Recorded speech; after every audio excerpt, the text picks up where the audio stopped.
Station ఖనపూర్ ప్రాంతంలో శాంతి పూజల పేరిట వింత పౌడర్ మొహంపై చల్లి నగదు ఎత్తుకెళ్లే ప్రయత్నం చేసిన నలుగురు దొంగ బాబాలు కారులో పారిపోతుండగా పట్టుకొని పోలీసులకు అప్పగించిన స్థానికులు.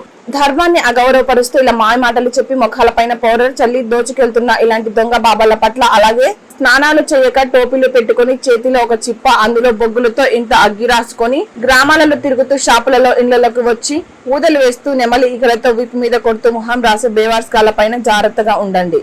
50 ఇవ్వండి అని, ఇంకో 100 రూపాయలు ఇవ్వండి అని, తర్వాత వాళ్ళ దగ్గర ఉన్న మాయమాటలు చెప్పి ఏదో పౌడర్ వాళ్ళ మీద ముఖం మీద మొత్తం చల్లి 500, 1000 రూపాయలు, 1500 ఇష్టారంగా వాళ్ళు ఎంత అంటే అంత దోచుకొని వెళ్తారు. దయచేసి అందరూ జాగ్రత్త పడాలి, అందరూ జాగ్రత్తగా ఉండాలి. ఇలాంటి దొంగ సాధులు వచ్చినప్పుడు ఎవరిని రానియకండి, 1 రూపాయి కూడా ఇవ్వకండి. వీళ్ళు కష్టం చేసి మంచిగా బతికి మంచిగా సంపాదించుకోవచ్చు. కానీ ఇలా దొంగతనానికి పాల్పడి ధర్మం పేరుని ఖరాబ్ చేస్తూ, రాజ్యం పేరుని ఖరాబ్ చేస్తూ వీళ్ళంతా తిరుగుతున్నారు. కాబట్టి అందరు జాగ్రత్తగా ఉండాలని కోరుకుంటారు. ఇలాంటి వస్తువులు మీ చేతికి ఇస్తారు. విభూతి ఉన్న ఒక రుద్రాక్ష, ఇవన్నీ ఫేక్ అండి. ఇవేవి నమ్మొద్దు. డబ్బులు మయం చేసి ఏదో విభూతిలాగా మీ చేతిలో పెట్టడం, ఇవన్నీ వీళ్ళు చేసే మాయాలు. వీళ్ళు అసలు నమ్మొద్దు, జాగ్రత్తగా ఉంది.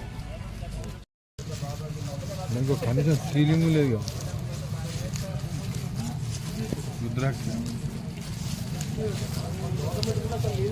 పట్టుకొస్తా